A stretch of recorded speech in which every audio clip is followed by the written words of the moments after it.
A super PAC supporting Hillary Clinton has accepted hundreds of thousands of dollars in campaign donations that are specifically banned by federal law.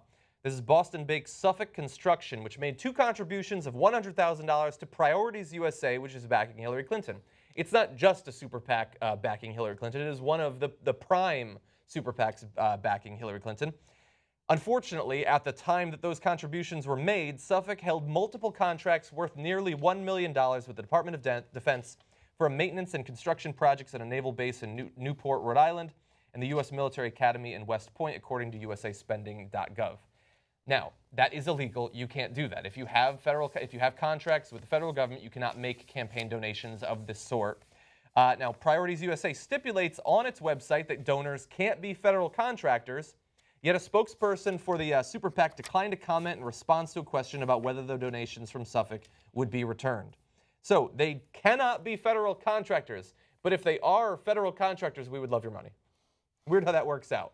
Now, why are they accepting this money? Why are they not scared of being in legal trouble as a result of this? Well, there are some potential explanations. Some lawyers believe the prohibition on a contractor giving to a Super PAC is unconstitutional. The Supreme Court has never issued a ruling on the specific matter, which sounds interesting, but is irrelevant because they don't need to, because it's against the law. Now, if they want to rule on it at some point and change the law, go ahead. You're totally free to do that. It's the law today, though, which makes those contributions illegal. Let me add a comment in there. That is a commentary on the Supreme Court. Both Republican Party officials and super PACs and Democratic and the actual donors themselves, they all believe the Supreme Court won't call anything bribery. They just refuse to believe there's such a thing as corruption. Yeah. I mean, look at what just happened the other day. Governor Bob McDonnell had gotten Ferraris and Rolexes as literal bribes, not even legalized bribery, but illegal bribery. He was convicted, former governor of Virginia. He was going to go to jail for it. And the Supreme Court's like, no, getting your daughter's wedding paid for, expensive vacations, $175,000, paying off your credit card debts, Ferraris, Rolexes, none of it is bribery. I can almost understand, like, sometimes you'll hear about, like, oh, they renovated his kitchen. You think, that's kind of weird. But, like, if I were to ask you, what would you like me to give you as a bribe? I bet both Rolexes and Ferraris in the top 10. Like, it doesn't get any more obvious than that. And why don't you just give me money? Exactly. Right? That's another one.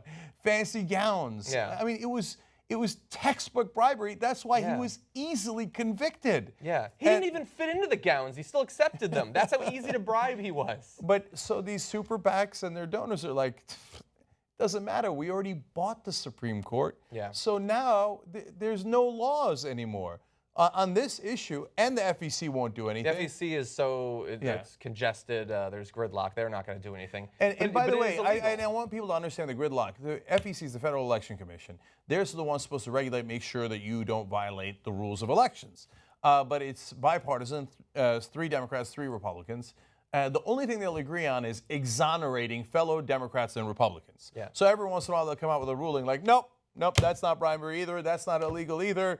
Even though it's the plain reading, no. But sometimes if the Democrats really want to get a Republican or the Republicans really want to get a Democrat, they'll have a 3-3 vote and they'll do nothing. Exactly. So the only thing they can get from the FEC is an exoneration. The only thing they can get from the Supreme Court is congratulations, well played. Or Nothing's silence. ever bribery. So of course they're going to violate the law and rub your face in it. Yeah. Exactly. And look, some of these groups that we're talking about here, this is not like they're not like Dinesh D'Souza, who gets so confused about campaign finance laws that, oops, I broke the law. Suffolk donated $10,000 in 2015 to Right to Rise, a super PAC that supported Republican Jeb Bush's campaign. The Hill found 14 federal contractors that had contributed a total of over $170,000 to that particular super PAC. 2 had also given to Conservative Solutions PAC, a group that supported Senator Marco Rubio's bid for president. Odd that it's just them being good Americans who want to support a candidate they like, which is why they give money to every candidate on both the right and the left. It's not about influence, nothing like that. So sorry, John, I wanted to jump in there because that's such a great point. In 2012, Suffolk had already been caught giving to Mitt Romney's super PAC. And there was a big Los Angeles Times article about it. They were caught. And then the FEC did nothing. Yeah. And so Suffolk now in 2016 is like, oh, great. We were caught before. But it turns out being caught doesn't mean anything. So I have a get out of jail free card forever. So of course I'm going to give to Jeb Bush, and then I'm going to give to Hillary Clinton, and then I'm going to give to Marco Rubio. Exactly. And by the way, who are your 3 top establishment candidates? Hillary Clinton, Jeb Bush, Marco Rubio. Oh. And if you want to know who the establishment is, it is the people practicing crony capitalism. The people who say, okay, I'm going to give you money, and then you're going to give me a lot more money from the federal government. These people who get these billions of dollars in federal contracts are the epitome of crony capitalism. Yeah. And so if you want to know who's in the establishment, look at who they donate to. Exactly. And it is, in this election cycle, it was almost all Hillary Clinton, Jeb Bush, Marco Rubio. And here's another interesting part of that. Who did the press tell you from day one was going to win? Either Hillary Clinton, Jeb Bush, or Marco Rubio. Now, they were dead wrong. Turns out Bernie Sanders gave a huge run to Hillary Clinton, and Donald Trump easily beat Jeb Bush and Marco Rubio. But even as they were being slaughtered electorally, the press would come out, oh, Marco Rubio's turning it around, and here comes Jeb Bush's comeback. No, it's obviously not going to be Trump. It's obviously not going to be Trump. Because they're all part of the same corrupt system. The corporate media, the corporations, and the people that they bribe. It's one big, I could use a crass term here. What is a thing that is circular and jerks the rest of us around? Okay. Jacuzzi. So I'm pretty sure you get the sense. Yeah. Now, I want of course, because a lot of that money that goes to those candidates is then spent on television ads on the networks. So bingo. Now, that's why everybody gets rich except the rest of us. They take our taxpayer money and give it to those companies in millions of dollars of contracts, sometimes billions of dollars of contracts. It is obvious corruption, and I am not going to rest until I benefit from it. That is normally what they say. Unfortunately, yes. So think about this, right? So Suffolk has gotten hundreds of millions of dollars. They have $2 billion in revenue annually, but just in federal contracts from 2008 on, they've had $169.7 million.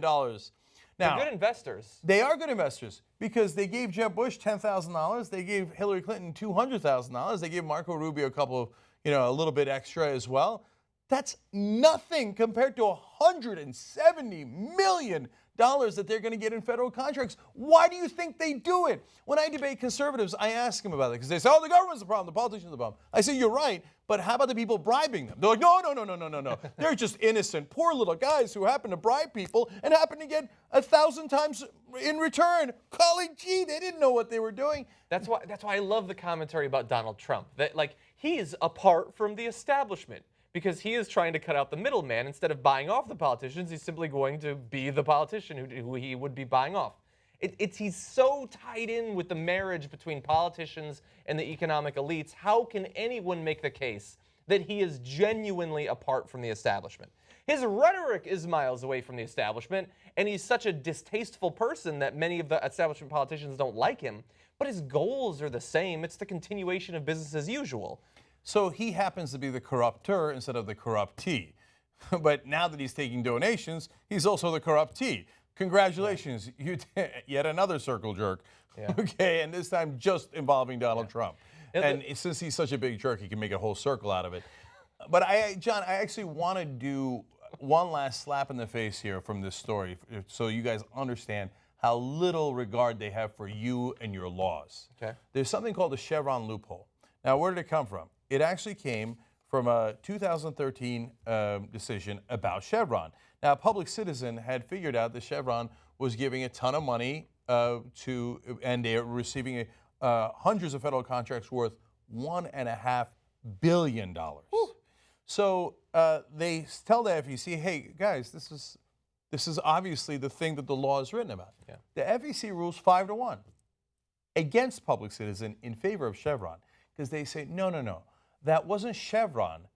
That was Chevron USA, their subsidiary, housed in the same exact building. Now, who could possibly say that with a straight face if they weren't also part of the same corrupt system?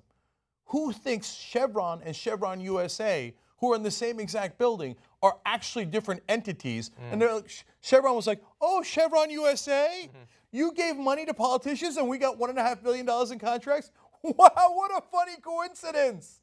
Yet the FEC, by issuing that ruling, basically said there are no more laws, there are no more rules. It's the wild, wild west. Criminals win, the rest of us lose. Do whatever you want, bribe anyone you like.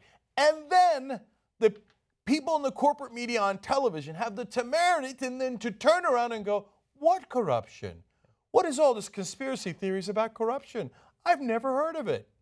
And the amazing thing is that a couple of years after that decision, there was a challenge to this provision that we've been talking about this whole time. And what was it, 5-3 in this particular? Oh, there's 11 judge panel. It was ruled that the challenge to the ban on contractor donations during campaigns, they got rid of it. And so it's you still can't give this money. And I don't know if they can somehow make the case that Suffolk can use that Chevron loophole. I have no idea. No. USA is in the priorities name, so maybe there's a connection there. No, that's what's hilarious is that Suffolk didn't bother to use the Chevron loophole. You know how, exactly, yeah. Yeah, the Chevron loophole is so easy. All you have to do is, you don't even have to be as brazen as Chevron. You could be like, hey, I'm going to get a post office down the street, and I'm going to call it XYZ Corporation, and it's my subsidiary. That's it. That's all the FEC needs you to do. In fact, you can call it Suffolk, and you could have it in the same exact office. Just to rub it in their face, you could have it in the CEO's suite and still get away with it. But Suffolk thinks, fuck you and your supposed laws. I'm not even going to bother with the Chevron loophole. I'm just going to put my balls on the table and say, yeah, I'm going to bribe these guys in violation of the campaign finance laws and not even do 10 minutes to bother hiding it. Fuck you. That's what they say. And the rest of us sit here and take it. And then, by the way, it's not just the corporate media. Both the Democratic and Republican Party establishment will say, what corruption? How dare, are you accusing one of our candidates of being corrupt?